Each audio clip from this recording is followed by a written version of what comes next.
Mapagpalang araw po sa ating lahat. Ito naman po tayo. Muli tayong magluluto ngayon ng isang napakasarap na dinengdeng or inabraw. Okay? Ayan. Ang isda pong gamit natin, tangigi. Okay? Babaran po natin ang kunting salt bago natin ipapry. Ayan.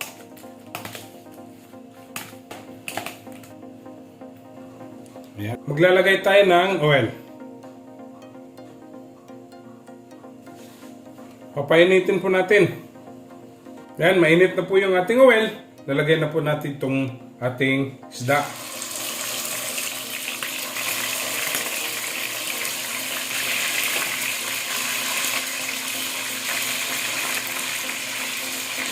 Kahit anong klase pong isda, pwede natin gamitin sa ating dinengdeng.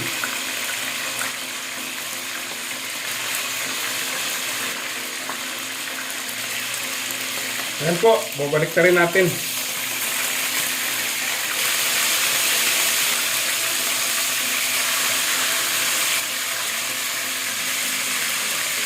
Gawin lang po nating brown ang both sides. Ayan. Babaliktad naman natin sa kabila. Ayan.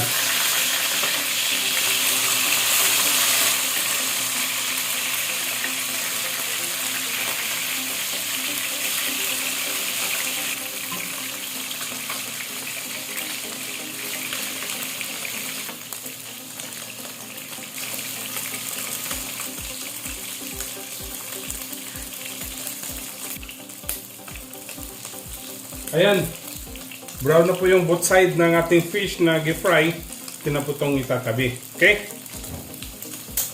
Ayan, yung oil na po nating natira yung gi-fry natin sa isda. Ito na po itong dadag. Ito na po yung ating dry streams.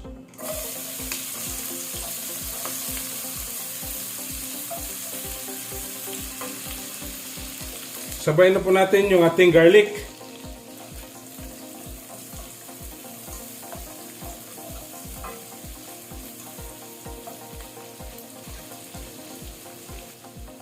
Ating onion.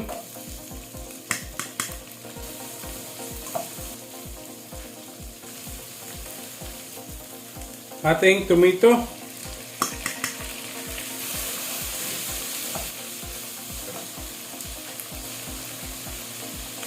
Atin pong tatakpan para madali lang po maluto yung ating tomato.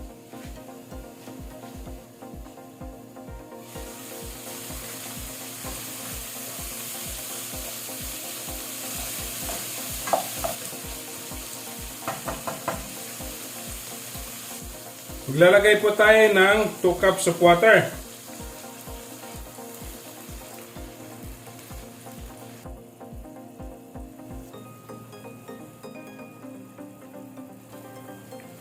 Okay, maglalagay tayo ng fish anchovy sauce or bagoong. Isdang bagoong, yung kanang sauce. Yan. 1/4 cup po.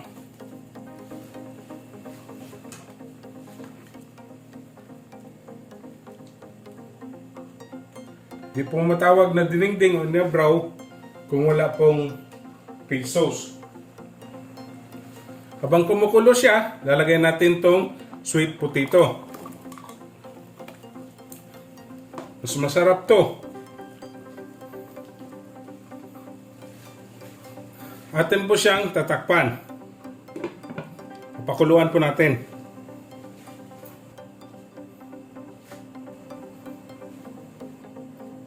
Tingalisan ng takip.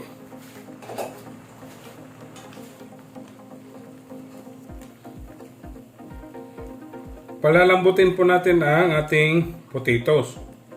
Okay? Habang magpapalambot tayo ng ating potato, lalagay natin tong ating fish fry. Sa taas lang po. Yan. Para po manuot yung kanyang lasa. 5 minutes lang po ang ating tatagal sa ating fish fry. Ngayon, babalik na rin natin.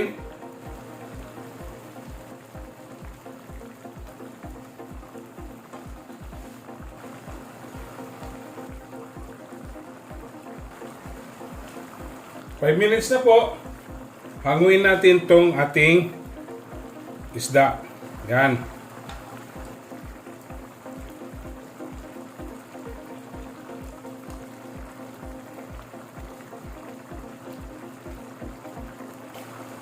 Titignan natin kung malambot na ba yung ating potato. Ito po.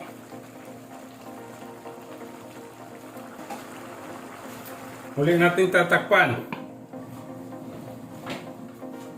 Titignan natin muli.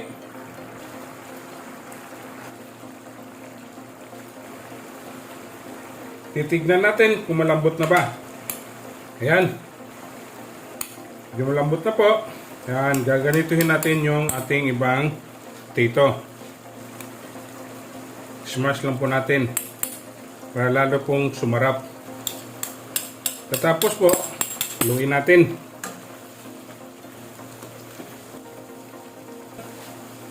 Magdagdag tayo ng 2 cups of water.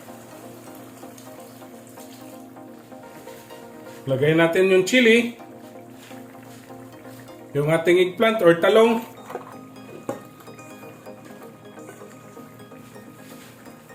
ating string beans, ating okra, at ang ating ampalaya.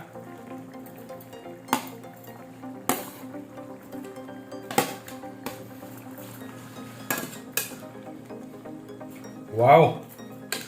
Ang sarap na!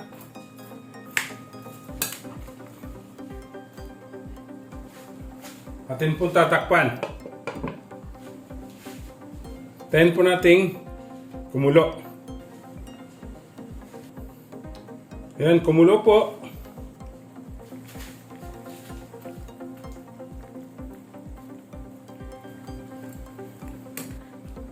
Tayin natin maluto ang ating gulay. Dilan po natin ito tatakpan. Titikman natin.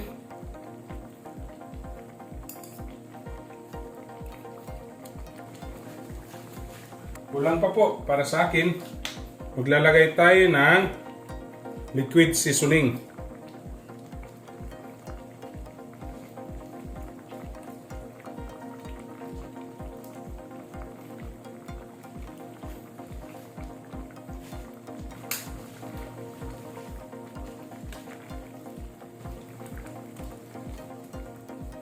Napakasarap na po ang ating dininding o inabraw. Naamoy ko na po. Napaka-healthy pa po ito. Maraming salamat po sa aking mga subscribers na palaging sumusubaybay ng aking mga niluluto. At yung hindi pa po nakasubscribe, subscribe na po kayo. At ating mga silent viewers, maraming salamat din po. Subscribe na po kayo. Huwag po kayong i-skip ng ads. Yan. Wow, napakasarap na.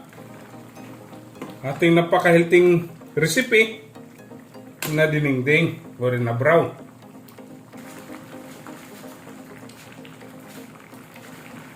Ayan. Mukhang malapit na po. Maluto ang ating mga gulay.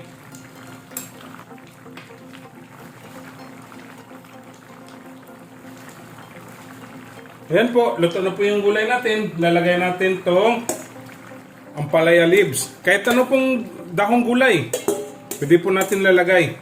Depende po sa inyo.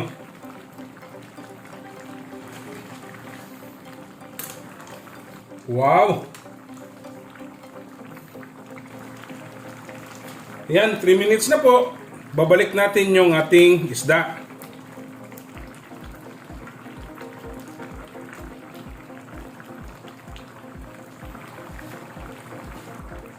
Tapos na po tayo. Atin na pong titikman. Okay? Yan na po. Atin na pong titikman.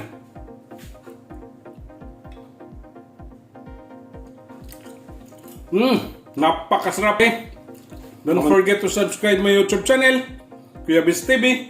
Like, share, and comment po. At sa Facebook page ko po at TikTok, follow and like. Okay? Ito na po ang ating dininding or inabraw. Happy tummy!